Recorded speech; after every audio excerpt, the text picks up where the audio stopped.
Assalamualaikum warahmatullahi wabarakatuh. Sebelumnya saya akan memperkenalkan terlebih dahulu. Saya adalah dosen tetap program studi ilmu Al-Quran dan Tafsir Universitas Sains Al-Quran Jawa Tengah di Wonosobo. Mata kuliah yang pernah saya ampu salah satunya adalah Ulumul Quran. Sebelumnya saya akan mendeskripsikan terlebih dahulu mata kuliah Ulumul Quran. Jadi mata kuliah Ulumul Quran ini adalah sebagai mata kuliah wajib dalam prodi ilmu Al-Quran dan Tafsir Fakultas Syariah dan Hukum. Mata kuliah ini mempunyai bobot 2 SKS. Mata kuliah ini didesain, diatur sedemikian rupa, diolah sedemikian rupa untuk menggali secara mendalam konstruksi Ulumul Quran. Untuk menggali secara mendalam tentang ilmu-ilmu Al-Quran. Oleh karena itu, capaian pembelajaran mata kuliah ini adalah supaya mahasiswa mampu menggali, memahami, dan mengembangkan ilmu-ilmu yang ada dalam Al-Quran serta mempraktekkannya, ilmu-ilmu Ulumul Quran tersebut, baik secara teoritis maupun secara praktis. Tentu dengan metode delivery, interaction, dan assessment dalam memulai perkuliahan Ulumul Quran ini.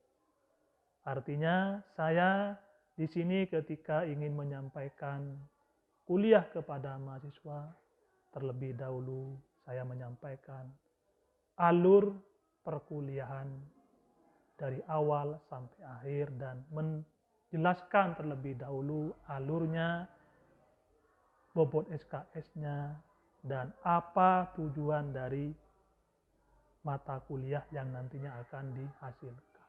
Nah, paling tidak untuk menghasilkan mata kuliah yang saya ampu agar menghasilkan sesuatu yang capaian nilai yang bagus, yang baik kepada pribadi mahasiswa. Pertama adalah delivery, interaction, dan assessment dalam penentuan perkuliahan dengan RPS ini. Yang dimaksud delivery di sini adalah bagaimana mata kuliah ini tersampaikan dengan baik kepada mahasiswa. Jadi kita menjelaskan secara detail, secara baik, agar perkuliahan ini tersampaikan, bisa dipahami, bisa dimengerti oleh mahasiswa dengan baik. Tentu dengan bahan kajian dalam mata kuliah yang diberikan dari pertemuan pertama sampai pertemuan terakhir. Paling tidak dari pertemuan pertama sampai 16 kali pertemuan. Dengan rujukan-rujukan, buku-buku referensi yang sudah ada.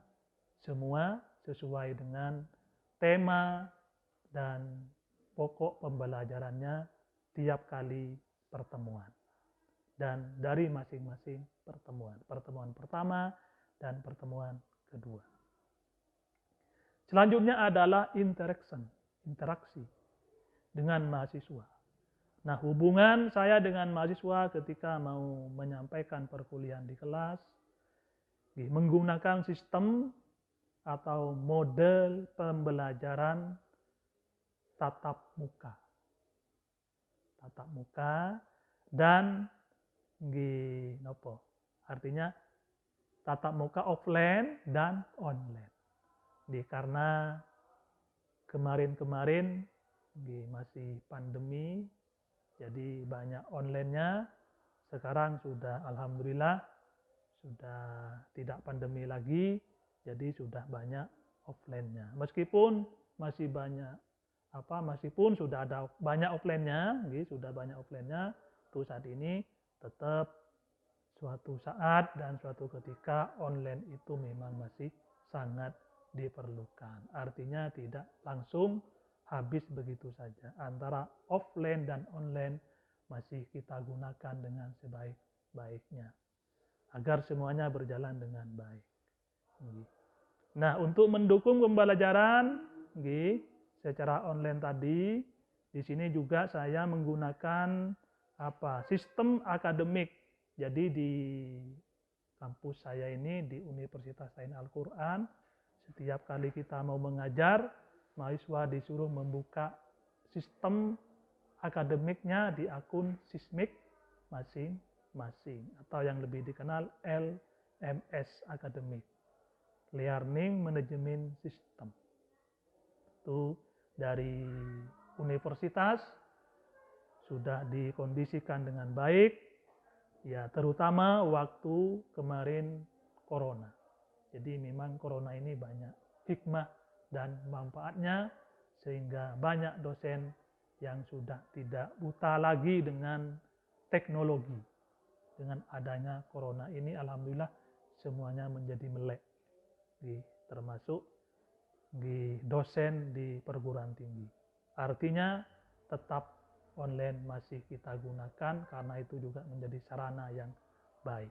Termasuk kampus, meskipun pertemuannya tatap muka offline di kelas, tapi model-model perkuliahannya, sistemnya adalah online. Mulai dari mengunggah makalah, tugas kelompok makalahnya, absen, penilaian, dan judul atau tema-tema dari masing-masing makalah. Semua diunggah, di-upload di Learning Management System. Meskipun pertemuannya secara offline atau tatap muka, tetap semua menggunakan sistem Learning Management System atau online. Cara pengisiannya.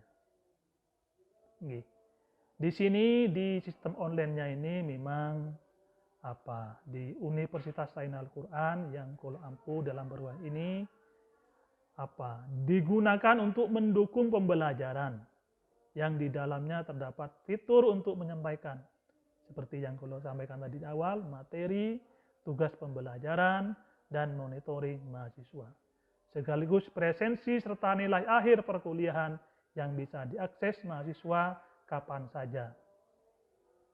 Jadi meskipun mahasiswa sudah di luar, bisa mengakses keberadaan perkuliahannya di sistem akademik, di akun sismiknya masing-masing mahasiswa. Info-info tentang perkuliahan dan semuanya dari materi, pembelajaran, monitoring, nilai semua bisa dilihat kapan saja. Nah, saya juga dalam RPS ini menggunakan perangkat media sosial, memang tidak bisa lepas tadi online ya. Jadi memang tidak bisa, karena memang harus ada media sosial yang bisa mendekatkan hubungan kita dengan mahasiswa. Salah satunya di WA, WhatsApp, dan satunya lagi adalah di grup kelas adalah saya menggunakan Telegram. Untuk mahasiswa, grup kelasnya ada yang menggunakan WA, WhatsApp. Nah, untuk saya pribadi, grup kelasnya kepada mahasiswa menekankan di Telegram. Nah, untuk apa? Untuk berkoordinasi dengan mahasiswa, baik materi maupun kendala dalam perkuliahan. Jadi sebagai wadah untuk koordinasi dengan mahasiswa, siapa besok yang presentasi, yang menyampaikan materi besok siapa, tugasnya kelompok siapa. Nanti mahasiswa juga izin, Pak saya nggak bisa ikut hari ini, nah melalui WA tersebut atau Telegram tersebut. Nah, metode pembelajaran yang saya lakukan pada perkuliahan ini, saya menggunakan paling tidak adalah metode konseptual framework. Jadi Jadi bahasanya menyampaikan konsep-konsep apa, uraian-uraian seperti apa yang harus kita pelajari saat ini, kita sampaikan secara konseptual framework. Ada uraian-uraian di situ. Pertemuan pertama misalnya ulumul Quran. Apa saja pokok bahasannya? Pengertian Al-Quran, sejarah munculnya kata Al-Quran, atau sejarah lahirnya ilmu ulumul Quran dan lain-lain. Sehingga mahasiswa lebih mudah memahami konsep yang akan disampaikan dalam sebuah materi. Jadi ketika disampaikan model konseptual framework niku, paling tidak sudah terlintas dalam pikiran mahasiswa untuk menjangkau studinya lebih mudah dan lebih gampang. Karena sudah sedikit banyak ditangkap, dipahami dengan konseptual framework tadi, dengan uraian-uraian singkat. Yang kedua adalah menggunakan student centered learning atau diskusi kelas. Jadi setelah menyampaikan materi, disampaikan secara konseptual framework dengan penjelasan yang singkat padat, mahasiswa setelah itu diberi kesempatan untuk diskusi, untuk mempertanyakan, untuk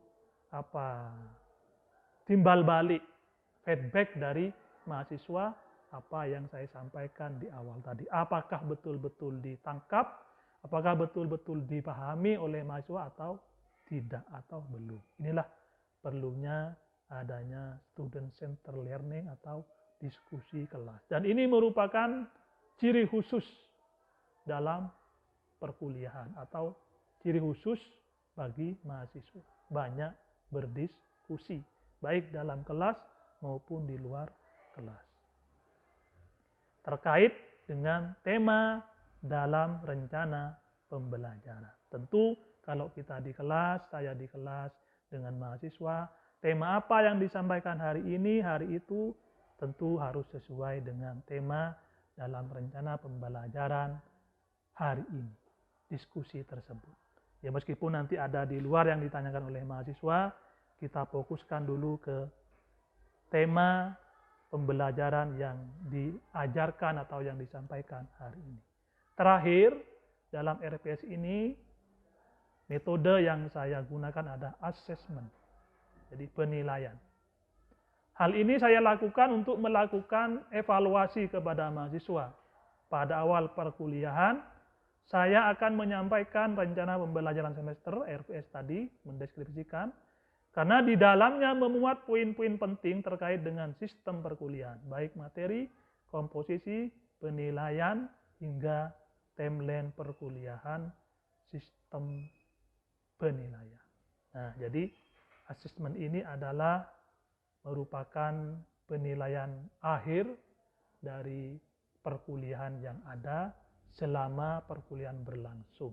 Misalnya aspek penilaian, kehadiran sebagai syarat mengikuti UAS 75%, tugas kuliah, materi, presentasi, dan penguasaan materi 15%, keaktifan kelas, bertanya, merespon materi, memberi pandangan baru 15%, ujian tengah semester atau mid 30%, dan terakhir ujian akhir semester 40%. Jadi lengkap 2 SKS 100%. Nah, hal inilah yang dilakukan saya setiap kali melakukan perkuliahan dengan mahasiswa, supaya mahasiswa disiplin dalam proses perkuliahan. Dengan adanya RPS yang sudah terstruktur dari pertemuan pertama sampai akhir. Pertemuan 1 sampai 16. Sehingga alur dan tujuan yang dimaksudkan dalam perkuliahan itu selesai dengan baik dan bisa dipahami dengan baik pula oleh mahasiswa. Sehingga setiap kali perkuliahan selesai tepat waktu, insya Allah. Dari saya kurang lebihnya mohon maaf. Assalamualaikum warahmatullahi wabarakatuh.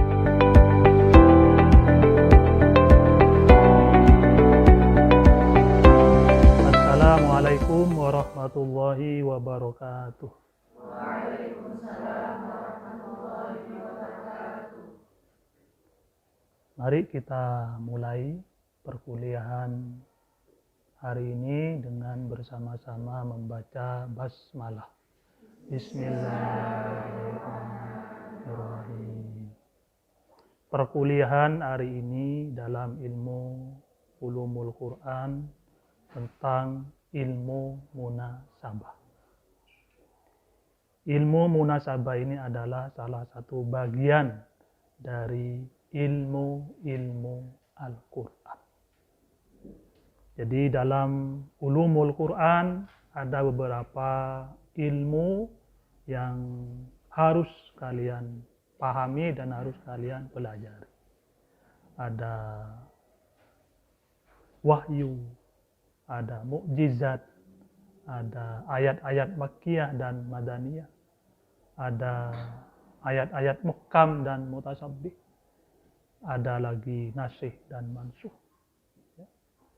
Ada lagi salah satunya yang akan kita bahas hari ini tentang ilmu munasabah. Apa itu ilmu munasabah?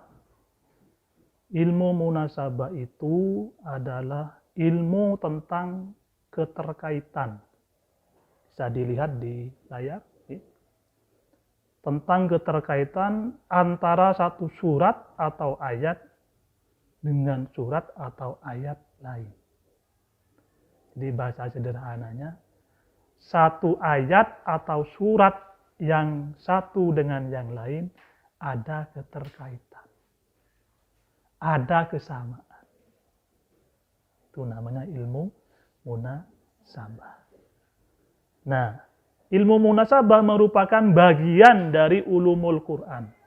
Ilmu ini posisinya cukup urgent, cukup penting dalam rangka menjadikan keseluruhan ayat Al-Quran sebagai satu kesatuan yang utuh, holistik. Satu kesatuan yang utuh. Tidak parsial, tidak sebagian-sebagian, tapi merupakan satu kesatuan yang utuh dengan adanya ilmu ini. Jadi Al-Quran yang satu, ayat satu, surat satu dengan yang lainnya, dengan ilmu munasabah menjadikan jadi keterangannya, penjelasannya, tafsirnya menjadi utuh. Tidak parsial-parsial atau sepotong-sepotong. Akhirnya menjadi jelas kepada orang yang membacanya, kepada orang yang memahaminya. Tidak menjadi bingung dengan adanya ilmu munasabah. Nah, sebagaimana tampak dalam salah satu metode tafsir yang disampaikan oleh Imam Ibnu Katsir, Al-Quran yufassiru ba'duhu ba'da. Jadi Al-Quran menafsirkan satu dengan yang lainnya. Yufassiru ba'duhu ba'da. Jadi sebagian ayat atau surat yang satu dengan yang lainnya saling menafsirkan. Tujuannya apa tadi? Biar utuh, biar holistik, ya, biar terintegrasi dan terkoneksi dengan baik. Nah, kalau nanti sebagian-sebagian, inilah yang akan menimbulkan pro kontra atau ya mungkin satu dengan yang lainnya akan menyebabkan banyak perbedaan. Tapi dengan menyatunya, dengan adanya ilmu munasabah ini, antara ayat dan surat yang satu dengan yang lain menjadi utuh, sehingga perbedaan-perbedaan tersebut, ya, baik dalam tafsir maupun penafsirannya bisa dikendalikan dengan baik. Karena sudah saling melengkapi ayat yang satu dengan ayat yang lain, sudah saling yufassiru ba'duhu ba'da, tidak berdiri sendiri ayat atau surat tersebut dengan adanya ilmu munasabah ini. Posisi ayat yang satu adalah menafsirkan ayat yang lain, maka memahami Al-Quran harus utuh, Jika tidak, maka akan masuk dalam model penafsiran yang atomistik atau sepotong-sepotong, parsial nanti. Jadi kalau nanti dipahami Al-Quran hanya sepotong-sepotong, ya atomistik tadi, ya parsial-parsial, ya, maka akan banyak menimbulkan persoalan-persoalan dalam dunia tafsir dan penafsiran. Nah, ini.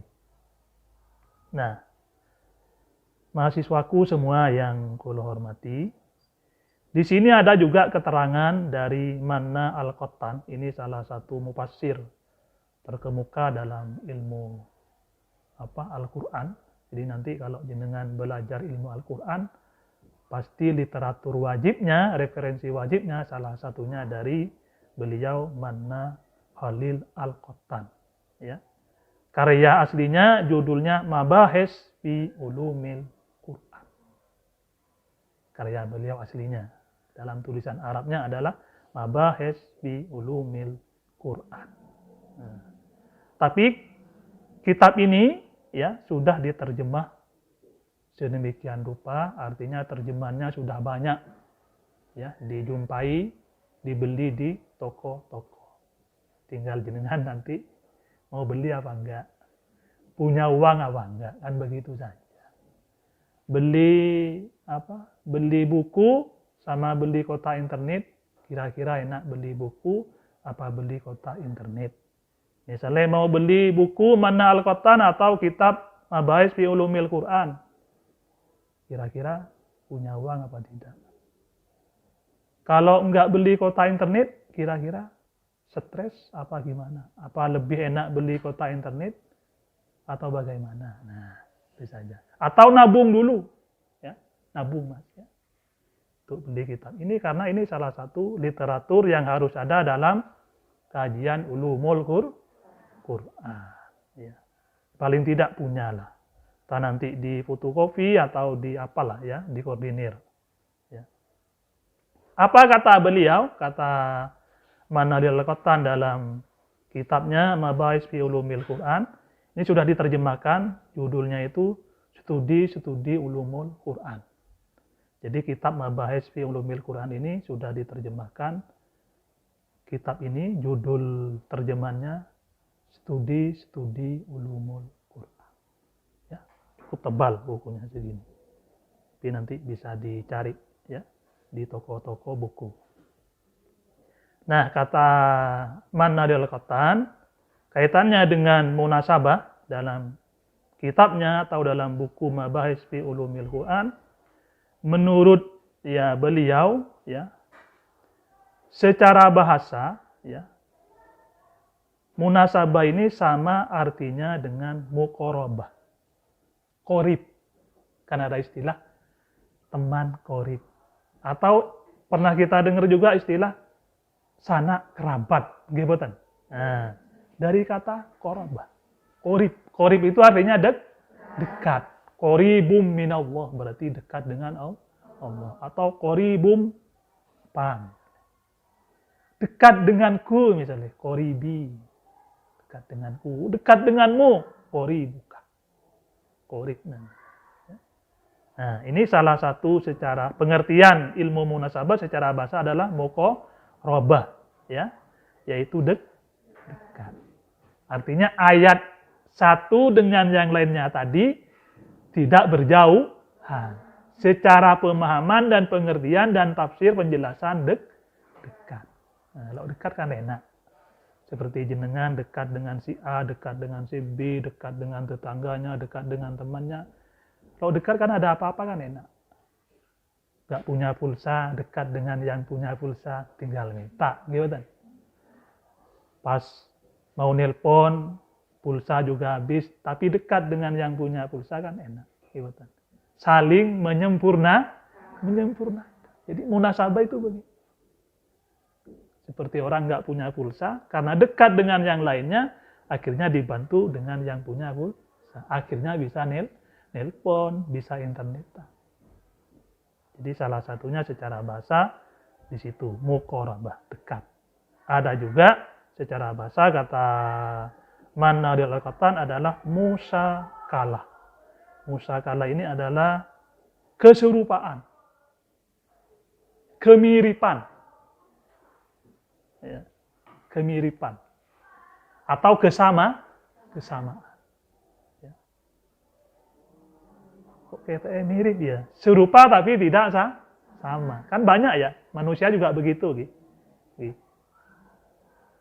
Kayak si A, ini kok kayak si A di TV itu padahal boten. Kan kadang ada suara seperti mirip Agim gitu, kayak dulu terkenal gitu.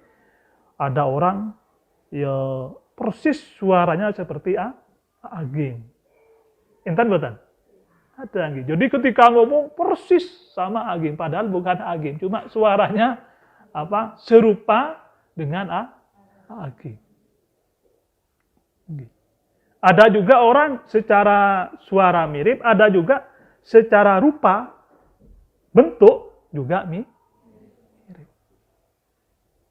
Kan banyak gitu. Di acara TV ini apa itu? Kan ada dulu orang yang mirip-mirip.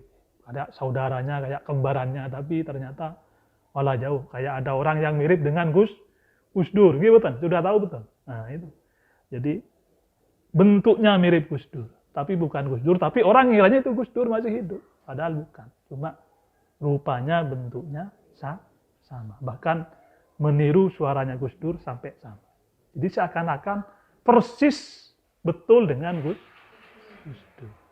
Nah, jadi ilmu munasabah itu bisa dari segi tadi, kalau bahasa orang itu dari suara sama, begitu juga dari rupa. Dari ayat bisa jadi sama, surat bisa jadi sama, ya. Tapi dari penafsiran kadang tidak sama. Dari penafsiran sama, tapi dari ayat atau lafaz, ya, atau surat tidak sama. Cuma kadang memang kalau kita jumpai dalam penafsiran, ilmu tafsir atau tafsir, kitab tafsir atau ulumul Quran, yang banyak itu kan kadang yang tidak sama, kita memperhatikannya dari ayat, ya, atau surat. Jadi kalau ayatnya misalnya sudah beda, berarti kan penafsirannya otomatis beda, kan begitu. Tetapi tidak menutup kemungkinan meskipun ya ayatnya beda atau suratnya beda, ya, asalkan nanti ada salah satu keterkaitan tadi dalam penafsirannya, maka itu nanti akan saling melengkapi satu sama lain. Nanti di sini ada contohnya. Nah, sedang menurut istilah kata beliau dalam bukunya Mabahis fi Ulumil Quran, berarti pengetahuan tentang berbagai hubungan di dalam Al-Quran. Jadi munasabah secara garis besarnya itu pengetahuan tentang berbagai hubungan di dalam Al-Quran. Yufassiru ba'duhu ba'da. Misalnya meliputi pertama, hubungan satu surat dengan surat yang lain. Nanti ada contoh-contohnya, gini kita sampaikan sekilas dulu. Nanti kedua, hubungan antara nama surat dengan isi atau tujuan surat. Selanjutnya, ketiga, hubungan antara fawatih aswar, pembuka surat, dengan isi surat. Keempat, hubungan antara ayat pertama dengan ayat terakhir dalam satu surat. Kelima, hubungan satu ayat dengan ayat yang lain. Keenam, hubungan kalimat satu dengan kalimat yang lain dalam satu ayat. Ketujuh, hubungan antara fasilah atau pemisah dengan isi ayat. Dan terakhir, kedelapan, hubungan antara penutup surat dengan awal surat. Jadi kurang lebihnya nanti munasabah itu akan banyak membicarakan tentang bagian sampai yang ke-8 ini. 1 sampai 8. Hubungan satu surat dengan surat yang lain dan seterusnya. Jadi begitu. Karena ini memang banyak sekali penjelasan ulama tentang tentang pengertian munasabah, baik secara bahasa, etimologi maupun secara terminologi atau istilah. Tapi paling gamblangnya yang sangat umum niku secara bahasa muqarabah, ini pengertiannya dekat, ya, serupa, ya, sama. Nah, secara istilah tadi. Jadi apa? Pengetahuan tentang berbagai hubungan di dalam Al-Quran yang meliputi sampai 8 itu tadi. Nah, selanjutnya adalah cara mengetahui munasabah. Untuk tahu kalau ini surat atau ayat ada keterkaitannya, ada kesamaannya, ada keserupaannya dengan surat atau ayat lain, bagaimana? Nah, ini. Di sini juga sudah disampaikan oleh beberapa ulama, salah satunya Imam As-Suyuti. Ini juga salah satu ulama besar dalam kajian ulumul Quran dan tafsir. Kata Imam As-Suyuti menjelaskan langkah-langkah yang diperhatikan dalam menemukan munasabah. Untuk tahu kalau ayat ini atau surat ini ada munasabahnya dengan yang lain, pertama yang harus kita pahami dan harus kita ketahui, memperhatikan tujuan pembahasan suatu surat yang menjadi objek pencarian. Memperhatikan tujuan pembahasan suatu surat yang menjadi objek pencarian. Misalnya, kita mencari kata takwa. Takwa itu ada di surat apa saja? Ya, terdapat di surat apa saja.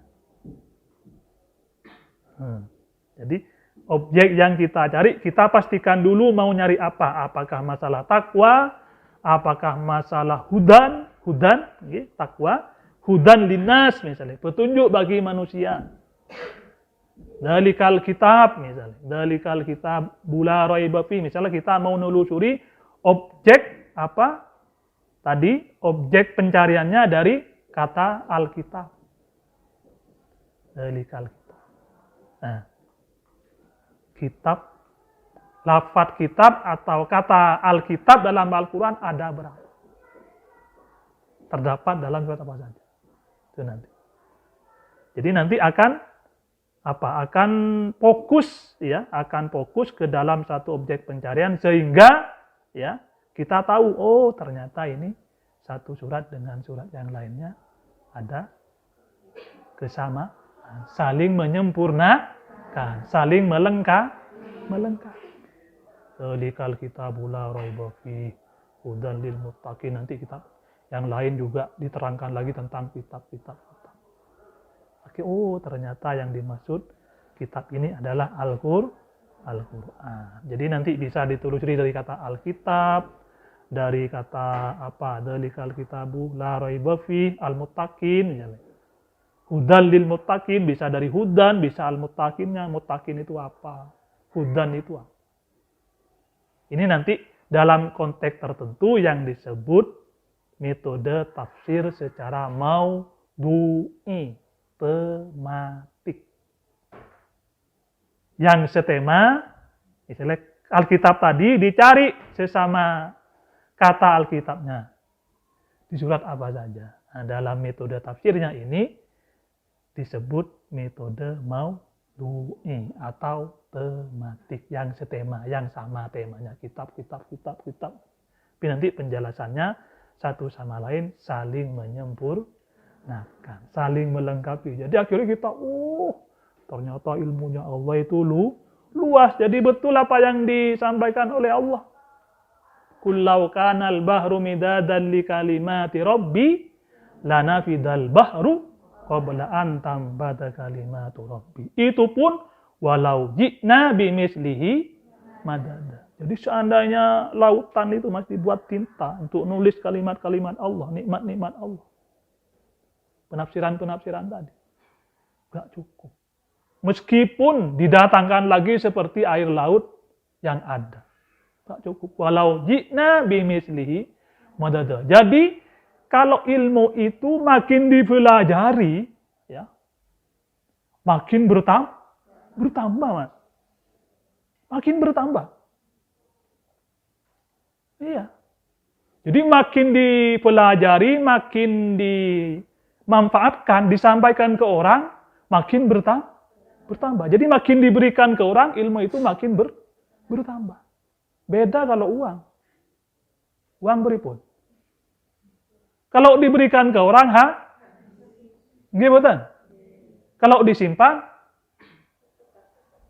kalau disimpan baru bertambah, misalkan ada bagi hasil. Tapi kalau ilmu disimpan, nggak bertambah, nggak seperti uang disimpan di bank. Ini, begitu gitu. Nah, itu salah satunya. Jadi itulah keluasan ilmu ketika kita mempelajari salah satu cabang dari ilmu ulumul Quran, yaitu ilmu munasabah. Menjadi luas. Luas dan luas. Tidak sekedar luas, tapi luas. Enak. Selalu nyaman tampil dimanapun. Tidak kaku lah kurang lebih. Nah, itu salah satunya. Jadi, memperhatikan tujuan pembahasan suatu surat yang menjadi objek pencarian. Kedua adalah memperhatikan uraian ayat-ayat yang sesuai dengan tujuan yang dibahas dalam surat. Perhatikan. Jadi kalau jenengan nanti bahasanya di sini, mau memperhatikan penafsiran atau penjelasan ayat-ayat yang sesuai dengan tujuan yang dibahas dalam surat, jenengan carilah surat atau ayat yang sama tentang penjelasannya. Misalnya tadi dalikal kitabu la raiba fihi dalam Al-Baqarah misalnya di ayat 2 misalnya.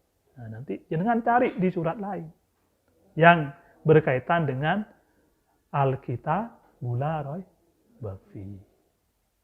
Atau Alhamdulillahi Rabbil Alamin, surat Al-Fatihah. Ya.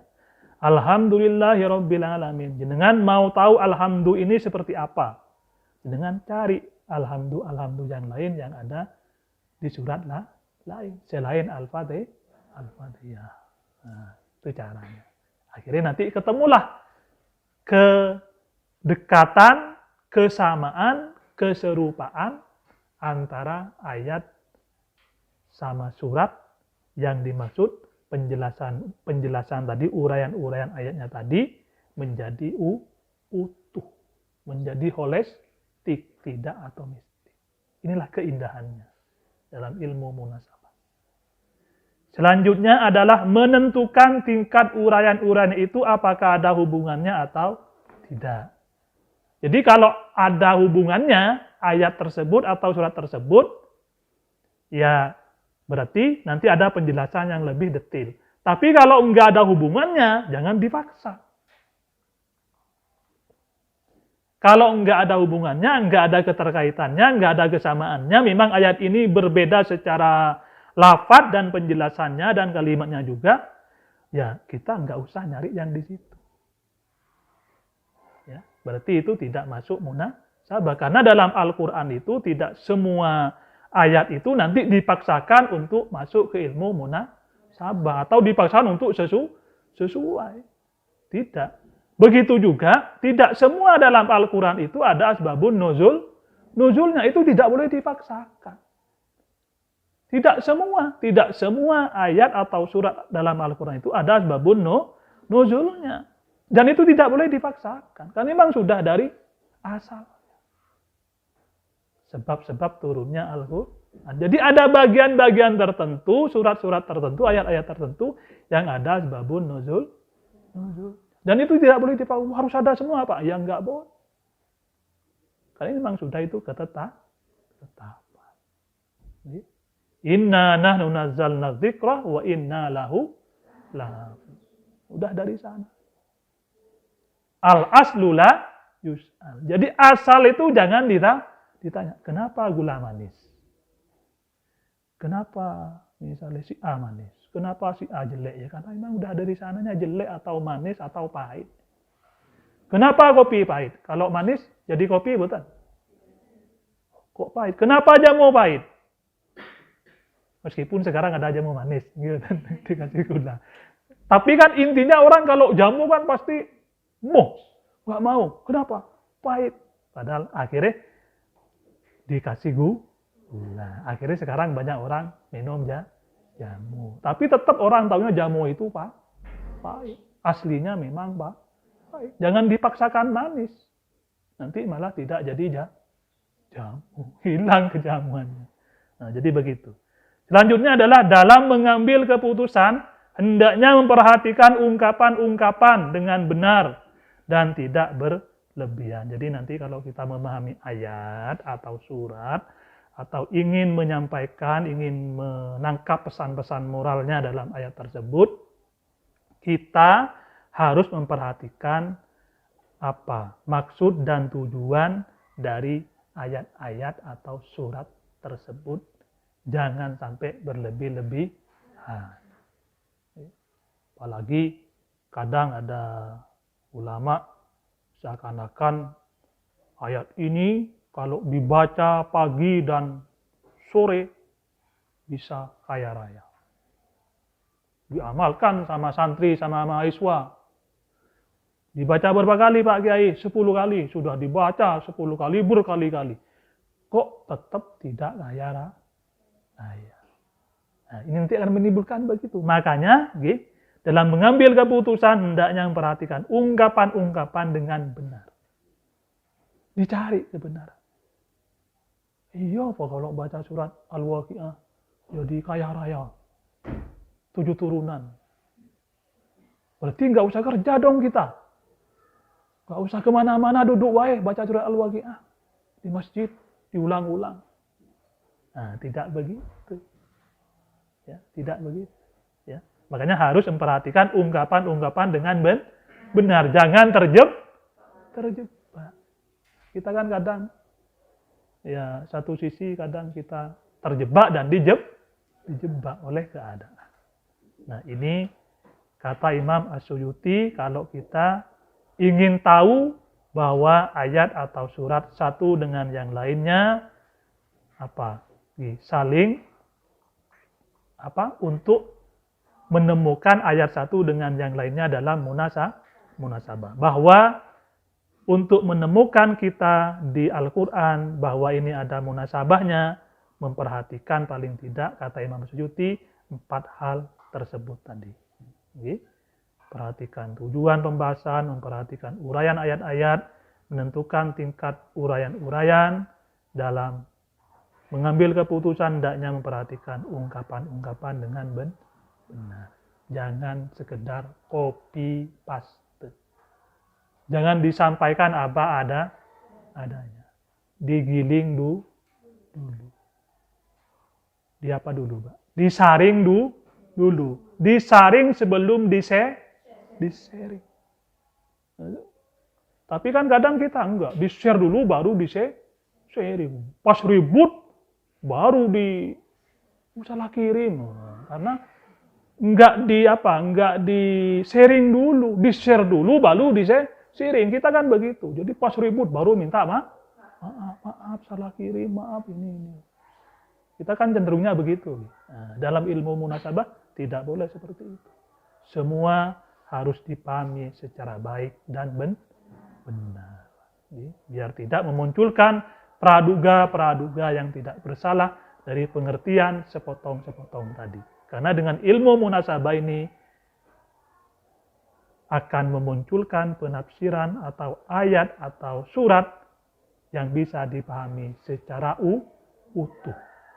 Yang bisa dipahami dengan baik. Tidak menimbulkan keributan, tapi menimbulkan ketenangan. Begitu. Nah, itu kata Imam As-Suyuti untuk menemukan menemukan munasabah dalam Al-Qur'an. Di sini ada macam dan kategorinya. Ada macam-macam munasabahnya di sini. Kurang lebih ada 8. Tadi yang sudah disampaikan oleh Mana Halil Al-Qattan. Ini mohon maaf ini tulisan Arab ini. Jadi ini enggak kedetek tulisan Arabnya, tapi dari surat kita nanti bisa pahami. Seharusnya ini muncul, tapi karena ini baru kemarin baru di Windows-nya baru diganti ke Windows 10 dari Windows 8, terus tim Arabiknya belum maksimal. Nah, makanya Arabnya muncul kayak gini. Tapi nanti kita perhatikan bunyi suratnya saja, artinya saja. Arti dari ayat yang nopo niki? Tulisan nopo niki niki. Niki ayat Al-Qur'an niki. Cuma ini tim romannya niki nggak muncul di sini nih. Makanya kalau nggak kedetek tim romannya memang Arabnya niku begitu. Harus ada Arabik tim news Arabiknya. Nah, tapi nggak apa-apa. Nah, macam dan kategorinya paling tidak ada 8. Ada 8. 1. Munasabah antar surat dengan surat sebelumnya. Tujuannya apa? Berfungsi sebagai menyempurnakan surat sebelumnya. Ini maksud saya tadi. Ya. Di sini dijelaskan. Para ulama yang menekuni ilmu munasabah Al-Quran mengemukakan bahkan membuktikan keserasian yang dimaksud. Setidak-tidaknya meliputi pertama niku hubungan antara satu surah atau surat dengan surah sebelumnya. Satu surah berfungsi menjelaskan surah sebelumnya, misalnya dalam surat Al-Fatihah ayat 6 disebutkan. Surat Al-Fatihah ayat 6. Tunjukilah kami jalan yang lurus. Ihdinas siratal mustaqim. Ini surat Al-Fatihah ayat 6. Meskipun tulisan Arabnya kayak tulisan niku-niku tadi. Itu tulisan pegon apa tulisan apa ini. Tapi maksudnya yang di sini adalah ihdinas siratal mustaqim. Al-Fatihah ayat 6. Lalu Al-Fatihah ayat 6 ini dijelaskan dalam surah Al-Baqarah ayat 2. Bahwa jalan yang lurus itu ihdinas siratal mustaqim dalam surat Al-Fatihah. Disebutkan lagi dalam surat Al-Baqarah ayat 2 bahwa jalan yang lurus itu adalah mengikuti petunjuk Al-Quran. Kitab atau Al-Quran ini tidak ada keraguan padanya. Petunjuk bagi mereka yang bertakwa. Jadi kata ihdinas siratal mustaqim itu dijelaskan dalam surat Al-Baqarah ayat 2. Dzalikal kitabula raiba fihi hudal lil muttaqin. Jadi ihdinas siratal mustaqim tadi itu menjadi jelas karena dijelaskan dalam surat Al-Baqarah ayat 2. Yang dimaksud ihdinas siratal mustaqim adalah dzalikal kitabula raiba fihi hudan lil muttaqin. Ihdinas siratal mustaqim hudan lil muttaqin. Petunjuk bagi petunjuk bagi mereka yang hudan lil muttaqin. Jadi kalau kita mau di jalan yang lurus, jangan jauh-jauh dengan Al-Qur'an. Karena itu betul. Kita mau ke pasar, mau ke kampus, tidak tahu arahnya kemana, petunjuknya piye, kira-kira tersesat bobotan. Tersesat. Tapi kadang ada petunjuknya dibalik sama temennya. Kayak orang pramuka niku jelajah. Tanda panahnya ke timur. Sama yang sudah jalan duluan, tanda panahnya dipindah ke barat arahnya. Padahal ke timur aslinya. Akhirnya ke barat. Tersesat bukan? Tersesat akhirnya. Yang lain sudah nyampe pos terakhir. Yang ini masih muter-muter sampai pos ini lagi. Karena petunjuknya tadi dibalik. Makanya biar tidak tersesat kita niki, biar di jalan yang lurus ihdinas siratal mustaqim, salah satunya jangan jauh-jauh dengan Al-Qur'an. Jadi dzalikal kitabula raiba fihi. Tidak ada keraguan dalam Al-Qur'an. Artinya apa? Biar kita ihdinas siratal mustaqim, Al-Qur'annya dibaca, dipelajari. Begitu, Inilah salah satu ilmu munasabah dalam Mungkin ini yang dapat kami sampaikan pada perkuliahan hari ini. Sebelum saya tutup, mungkin ada pertanyaan dari beberapa mahasiswa. Mungkin ada yang perlu diperjelas lagi apa yang saya sampaikan tadi. Silakan, yang putra yang mau bertanya.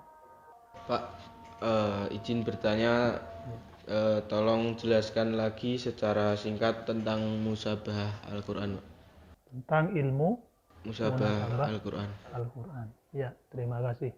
Mas siapa? Zidan. Mas Zidan. Mas Zidan. Terima kasih Mas Zidan.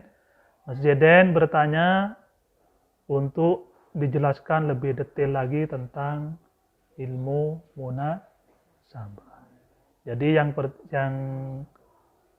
seperti yang saya sampaikan di awal tadi, bahwa secara bahasa ilmu munasabah itu adalah muqarabah. Pertama, munasabah itu adalah hubungan satu surat dengan surat yang lain, hubungan antara nama surah dengan isi atau tujuan surat, hubungan antara pawatiyus suwar dengan isi surat. Pawatiyus suwar itu pembuka surat. Bisa meliputi ayat-ayat, bisa meliputi huruf muqatta'ah, alif lam mim. Itu pawatiyus suwar. Atau alhamdulillahirabbil alamin, surat Al-Fatihah. Nanti Al-Kahfi juga ada. Alhamdulillahilladzi anzala. Begitu. Terus juga ada hubungan antara ayat pertama dengan ayat terakhir. Ini banyak nanti dijumpai. Kadang di tengah, kadang ada fasabih bismi rabbikal azim. Nanti di akhir juga disebutkan fasabih bismi rabbikal azim. Ada lagi fabi ayyi ala'i rabbikuma tukadziban. Nanti kurang lebih di surat Rahman itu contohnya, nanti diulang lagi kurang lebih sampai 31. Itu maksudnya satu dengan yang lainnya adalah hubungan antara ayat pertama dengan ayat terakhir dalam satu surat atau di tengahnya. Hubungan satu ayat dengan ayat yang lain, hubungan kalimat satu dengan kalimat yang lain dalam satu ayat, hubungan antara pemisah dengan isi ayat, ya. Antara ayat yang satu, ya, dengan isi ayat yang lain kira-kira seperti apa, meskipun sudah dipisah dengan penafsiran-penafsiran lain tentang wudhu, sholat dan lain-lainnya, bisa ketemu di situ. Dan terakhir, hubungan antara penutup surat dengan awal surat, seperti contohnya tadi surat Al-Fatihah dengan surat Al-Baqarah di awal. Sambut Mas Zidan. Selanjutnya dari yang putri ada? Silakan. Ya. Pak, sejauh mana pentingnya ilmu munasabah? Sejauh mana pentingnya ilmu munasabah? Ya. Terima kasih. Mbak siapa, Mbak? Sofi. Mbak? Sofi. Mbak Sofi. Sofi. Mbak Sofi, ya, Mbak Sofi. Sejauh mana pentingnya ilmu munasabah? Di sini dijelaskan oleh beberapa pendapat. Garis besarnya di sini adalah paling tidak untuk mengetahui pentingnya ilmu munasabah itu harus meliputi dua hal. Ya. Ada dua arti penting munasabah sebagai salah satu metode untuk memahami Al-Quran. Artinya sejauh mana pentingnya atau perlunya atau urgensinya ilmu munasabah ini. Pertama dari sisi belawah bahasa tadi, ya, bahasa indah sekali. Korelasi antara ayat dengan ayat menjadikan keutuhan yang indah dalam tata bahasa Al-Quran. Dan bila dipenggal, maka keserasian, kehalusan, dan keindahan ayat akan hilang. Untuk ini, Imam Ar-Razi berkata, kebanyakan kehalusan dan keindahan Al-Quran dibuang begitu saja, yakni dalam tertib hubungan dan susunannya atau munasabah. Jadi kalau baca Al-Quran salah satunya jangan loncat, jangan kepenggal-penggal tadi ini. Atau jenengan baca Al-Quran sambil main HP, gitu. Atau sambil lihat TV, sinetron. Atau sambil lihat futsal, sepak bola, Piala Dunia. Jadi kalau tidak dibaca dengan warattilil Qur'an tartila. Kalau udah dibaca dengan tartil baik, senang, sejuk.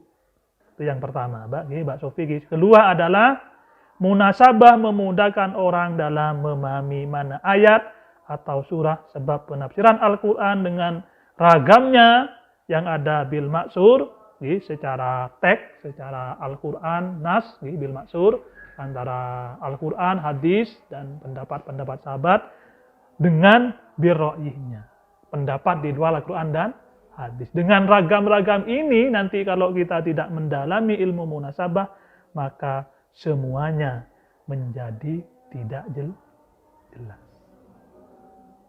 Untuk memahami mana yang maksur, mana yang birro'ih. Nah, untuk memadukan pendapat-pendapat penafsiran yang model secara akli dan nakli, maksur dan birro'ih, salah satunya sangat dibutuhkan ilmu munasabah dalam Al-Quran. Sehingga lagi-lagi apa yang dimaksudkan oleh Al-Quran menjadi utuh, menjadi sempurna, menjadi melengkapi satu sama lain. Sehingga Al-Quran betul-betul menjadi obat, penawar, dan petunjuk dan ketenangan bagi kehidupan kita. Begitu, sampun, tidak ada lagi. Mari, kalau sudah semua memahami, menangkap pesan-pesan yang sudah saya sampaikan tadi dari perkuliahan hari ini tentang ilmu munasabah, mudah-mudahan apa yang kita pelajari hari ini bermanfaat, menjadi bekal ilmu untuk kita selanjutnya lebih dalam lagi mempelajari ulumul Quran. Mari kita akhiri dengan membaca kalimat tahmid. Alhamdulillahirabbil alamin. Dan kula tutup perkuliahan hari ini dengan mengucapkan Assalamualaikum warahmatullahi wabarakatuh.